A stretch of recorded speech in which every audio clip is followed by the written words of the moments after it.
कभी सोचा है कि कुछ लोग कैसे एक ऐसी वफादार फॉलोइंग बना लेते हैं जो उनके लिए कुछ भी करने को तैयार रहती है? आज हम सत्ता के एक ऐसे ही बहुत गहरे मनोवैज्ञानिक नियम को समझने जा रहे हैं।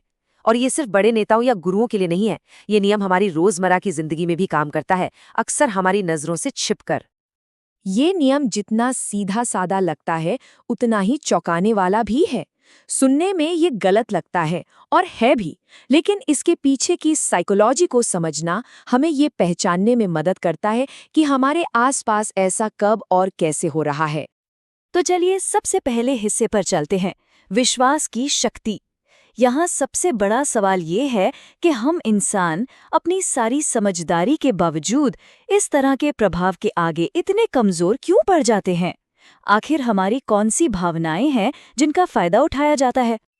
देखिए, इसका जवाब हमारी उम्मीदों, हमारे डर और हमारी इच्छाओं में ही छिपा है। कोई भी, चाहे वो कितना भी बुद्धिमान क्यों ना हो, इन भावनाओं से अछूता नहीं है। और यही भावनाएं किसी भी विचार के लिए एक, कह सकते हैं, उपजाऊ जमीन तैयार करती हैं। ये सब कुछ हमारी सबसे गहरी भावनाओं से शुरू होता है। बड़े सपने देखने की इच्छा, जल्दी अमीर बनने का लालच और भविष्य की अनिश्चितता का डर। ये भावनाएं किसी भी चालाक इंसान के लिए सबसे शक्तिशाली हथियार होती हैं।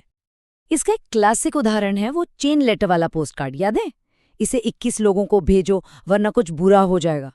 कमाल की बात तो ये है कि एक मेडिकल की छात्रा भी अपनी सारी वैज्ञानिक पढ़ाई के बावजूद डर के मारे उन 21 पोस्ट कार्ड को भेजने बैठ गई। ये दिखाता है कि डर के आगे तर्क अक्सर हार जाता है। अब आते हैं दूसरे भाग पर, और यहाँ हम देखेंगे कि ये सिर्फ बड़े बड़े पंथों की कहानी नहीं है। ये सिद्धांत तो एक पूरे स्पेक्ट्रम पर काम करता है, बचपन के छोटे छोटे सीक्रेट क्लब्स से लेकर बड़े बड़े कॉर्पोरेट ढांचों तक। चलिए देखते हैं ये कैसे अलग अलग रूप लेता है। जरा सोच कर देखिए, बचपन के वो सीक्रेट क्लब, ऑफिस की पॉलिटिक्स और हाँ, मल्टी लेवल मार्केटिंग स्कीमें, ये सब ऊपर से कितने अलग दिखते हैं, लेकिन इन सभी के मूल में एक ही सिद्धांत काम कर रहा होता है। यहाँ एक बहुत ही हैरान कर देने वाला उदाहरण है। एक असिस्टेंट कमिश्नर ऑफ पुलिस, एक ऐसा इंसान जिसका काम ही तर्क और सबूतों पर टिका होता है, वो ये मानता था कि उसका गुरु ध्यान में बैठे बैठे देवताओं की शादी देख सकता है। इससे साफ पता चलता है कि जब विश्वास की बात आती है तो पद और तर्क दोनों पीछे छूट जाते हैं। तो सवाल ये है कि ये सब होता कैसे है? क्या ये कोई जादू है? जी नहीं, बिल्कुल नहीं। असल में ये एक 5 चरणीय प्लेबुक है, एक ऐसा फॉर्मूला जिसका इस्तेमाल करके कोई भी अपनी फॉलोइंग तैयार कर सकता है। चलिए इसे डीकोड करते हैं। ये है वो 5 कदम। आइए एक एक करके देखते हैं कि यह असल में काम कैसे करते हैं। पहला कदम, अपनी बातों को हमेशा गोलमोल और सरल रखें। कोई ठोस वादा मत करो, बस बड़ी बड़ी अस्पष्ट बातें, जैसे मैं तो बस एक साधारण इंसान हूँ, कभी कभी मेरे मन में कुछ विचार आते हैं जो सच हो जाते हैं। देखिए, इसमें कोई दावा नहीं है, बस एक रहस्य का पर्दा है जो लोगों को अपनी ओर खींचता है। दूसरा कदम, और ये सबसे जरूरी है, लोगों के दिमाग पर नहीं, उनके दिल पर निशाना साधो, भावनाओं को जगाओ। क्योंकि जब विश्वास का सैलाब आता है ना, तो तर्क की सारी दीवारें अक्सर ढह जाती हैं। अब एक ऐसी कहानी सुनते हैं जो दिखाती है कि ये कितना खतरनाक हो सकता है। एक लड़की थी, 90% से ज्यादा नंबर लाई थी, उसका मेडिकल कॉलेज में एडमिशन भी पक्का था। लेकिन तभी उसके परिवार को एक गुरु ने एक बहुत ही अजीब सलाह दी। उस गुरु का कहना था कि लड़की को अपना करियर शुरू करने से पहले 1 साल के लिए अपनी पढ़ाई छोड़नी होगी और आश्रम में सेवा करनी होगी। वजह, ताकि उसकी बुरी किस्मत दूर हो जाए। और सबसे हैरान करने वाली बात जानते हैं क्या है? उस लड़की का पढ़ा लिखा पिता इस बात के लिए राजी हो गया। उसने अपनी बेटी का भविष्य एक अनजान आदमी के हाथों में सौंप दिया। ये है भावनाओं की ताकत जब वो तर्क पर हावी हो जाती है।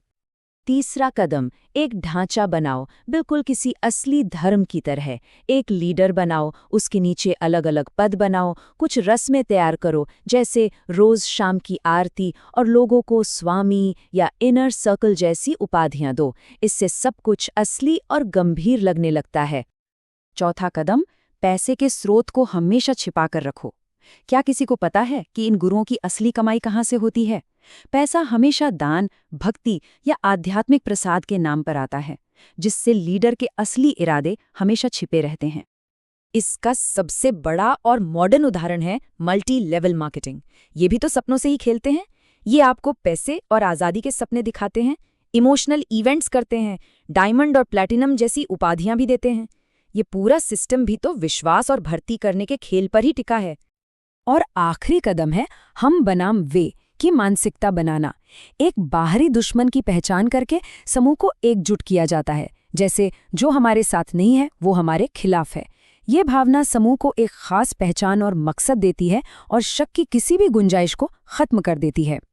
तो अब जब हम इस पूरी प्लेबुक को समझ गए हैं, तो आखिरी और सबसे ज़रूरी बात पर आते हैं। इस खेल में हमेशा सिर्फ दो ही किरदार होते हैं, लीडर और अनुयायी। और ये पहचानना बहुत ज़रूरी है कि किसी की भूमिका क्या है। देखिए, अनुयायी भावनाओं, सपनों और डर से प्रेरित होता है। वो जवाब और अपनेपन की तलाश में आता है। दूसरी ओर लीडर पूरी तरह से स्वार्थ, पैसा और सत्ता हासिल करने के लिए ही इस खेल में होता है, बस। तो इस किताब की आखिरी सलाह क्या है? ये कठोर है लेकिन सीधी है। अगर ऐसे किसी समूह में शामिल होना ही है तो अनुयायी मत बनो, लीडर बनो। वहां भावनाओं में बहने के लिए नहीं, बल्कि अपने स्वार्थ के लिए जाओ, चाहे वो पैसा कमाना हो या सत्ता हासिल करना। और ये हमें एक आखिरी और सबसे ज़रूरी सवाल पर छोड़ जाता है। अपने जीवन के किसी भी समूह में, चाहे वो ऑफिस हो, दोस्तों का सर्कल हो या कोई और ग्रुप, खुद से पूछिए, क्या आप खेल खेल रहे हैं या आपके साथ खेला जा रहा है?